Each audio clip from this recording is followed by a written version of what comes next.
Hi friends, ఈరోజు వైజాగ్ నుండి అరకు వెళ్ళే దారిలో కాశీపట్నం వైకుంఠగిరి టెంపుల్కి అయితే వెళ్తున్నాము. ఈ టెంపుల్ ఏంటంటే మనకి కాశీపట్నం నుండి రైట్ సైడ్ ఒక వే ఉంటుంది అనమాట. అది 18 కిలోమీటర్ డిస్టెన్స్ ఉంటుంది ఈ టెంపుల్ కాశీపట్నంకి. సో వెళ్ళే దారిలో అయితే మాత్రం బ్యూటిఫుల్ వ్యూస్ అయితే చాలా బాగుంటాయి. అండ్ ఘాట్ రోడ్ కూడా మంచి ఎక్స్పీరియన్స్ ఇస్తుంది అనమాట. చుట్టూ కొండల మధ్య చెట్లు పచ్చదనం మధ్య రోడ్ అనేది చాలా చాలా చాలా బాగుంటుంది. మార్నింగ్ ఏం లేదన్నా మనం వైజాగ్ నేనైతే మాత్రం వైజాగ్ 4:30కి స్టార్ట్ అయ్యాను. సో నేను సన్ రైజ్కి అయితే వెళ్దాం అనుకుని ప్లాన్ చేసి బట్ సన్ రైజ్కి అయితే రీచ్ అవ్వలేకపోయినా. బట్ ఏంటంటే మార్నింగ్ 5:30కి ఆ రూట్లో ఉండేటట్టు ప్లాన్ చేసుకుంటే మాత్రం చాలా బాగుంటుంది. ఆ ఎక్స్పీరియన్స్ అనేది నేను చెప్పలేను అనమాట, అంత బాగుంటుంది. సో ఈ మధ్య కాలంలో ఈ టెంపుల్ అయితే బాగా ఫేమస్ అవుతుంది అనమాట. సో ఏంటి అనేది మేము చూడటానికి మా ఫ్రెండ్ నేను బయలుదేరాం. అయితే ఈ టెంపుల్ మాత్రం 3,333 అడుగుల ఎత్తులో ఉంటుందండి ఈ టెంపుల్. సో అంత ఎత్తులో ఉండేటప్పుడు ఆ చుట్టూ ఉన్న క్లైమేట్ కూడా ఎలా ఉంటుందో మనం అసలు ఊహించాల్సిందే. సో చాలా బాగుంటుందని అనుకున్నాను. సో అక్కడికి వెళ్ళిన తర్వాత మీకు చూపిస్తాను ఎలా ఉంటుంది ఏంటనేది. మొత్తానికి టెంపుల్ దగ్గరికి వచ్చామండి. సో చూస్తున్నారు కదా, వచ్చే రూట్ అయితే మాత్రం చాలా బాగుంది. నేను చాలా వరకు కవర్ చేయలేకపోయాను. సో మీరైతే వచ్చేటప్పుడు చాలా మంచి మంచి వ్యూస్ ఉంటాయి, మంచి మంచి మధ్య మధ్యలో జలపాతాలు కనిపిస్తుంటాయి. సో చాలా బాగుంటుంది. సో ఏదైనా సరే ఈ టెంపుల్ విజిట్ చేయడానికి వెళ్తే మాత్రం ఆగస్ట్ నుండి లోపల మాత్రం వెళ్తే మాత్రం చాలా బాగుంటుంది.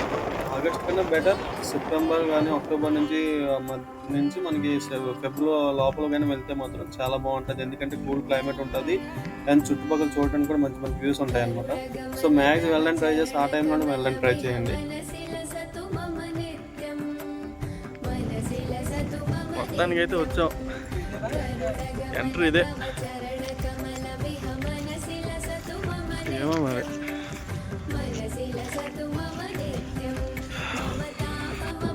అయితే వర్క్స్ అవుతున్నాయి.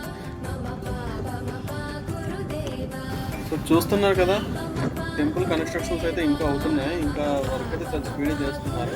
సో ఐ థింక్ నాకు తెలిసి ఇయర్ ఎండింగ్ కానీ లేదంటే జనవరి. సో టెంపుల్ అయితే చాలా బాగా కట్టారండి, చాలా అయితే చాలా బాగుంది.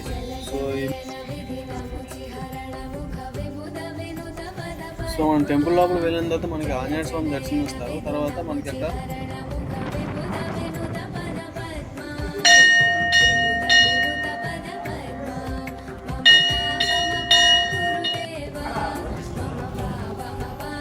స్వామివారి దర్శనం అయితే చాలా బాగా అయ్యిందండి. నేను మాత్రం ఒక 10 మినిట్స్ వరకు స్వామివారి దర్శనం మనస్ఫూర్తిగా చేసుకున్నాను. ఏ టెంపుల్కి వెళ్ళినా సరే, వెంకటేశ్వర స్వామి టెంపుల్కి ఏ టెంపుల్కి వెళ్ళినా సరే మనకి ఎంతసేపు మనకి ఏంటంటే ఆ స్వామివారి మనస్ఫూర్తిగా దర్శనం చేసుకోవడానికి ఎక్కడ మనకి ఛాన్స్ అనేది దొరుకుతుంది. బట్ ఈ టెంపుల్లో మాత్రం మనకి చాలా వరకు నాకైతే 10 మినిట్స్ వరకు నా స్వామివారి దర్శనం అయితే నేను చేసుకున్నాను. సో రాబోయే కాలంలో ఇంకా ఈ టెంపుల్ అనేది ఫుల్ రష్గా అయిపోవచ్చేమో, బట్ ఇప్పుడు మాత్రం చాలా ప్రశాంతంగా చాలా ఖాళీగా ఉంది. సో వీకెండ్స్లో మాత్రం టెంపుల్ మాత్రం కొద్దిగా బిజీగా ఉంటుంది, ఎందుకంటే యూత్ అందరూ కూడా వస్తున్నారు కాబట్టి. సో ఇప్పుడిప్పుడు టెంపుల్ ఫేమస్ అవుతుంది. సో ఇప్పుడు కొద్దిగా అలా బిజీ అవుతుంది. సో పర్లేదు, ఇప్పుడున్న టైంకి ఇప్పుడు వెళ్తే బాగానే ఉంది. టెంపుల్ కూడా మనకి దర్శనం కూడా చాలా చక్కగా అవుతుంది, మనస్ఫూర్తిగా స్వామివారిని దర్శించుకోవచ్చు అనమాట. సో టెంపుల్ దగ్గర అయితే మంచి మంచి వ్యూ పాయింట్స్ ఉన్నాయి, మంచి లొకేషన్స్ కూడా బాగున్నాయి అనమాట. చూడటానికి కూడా చాలా మెయిన్ థింగ్ ఏంటంటే ప్రశాంతంగా ఉంది టెంపుల్ దగ్గర అంతా కూడా.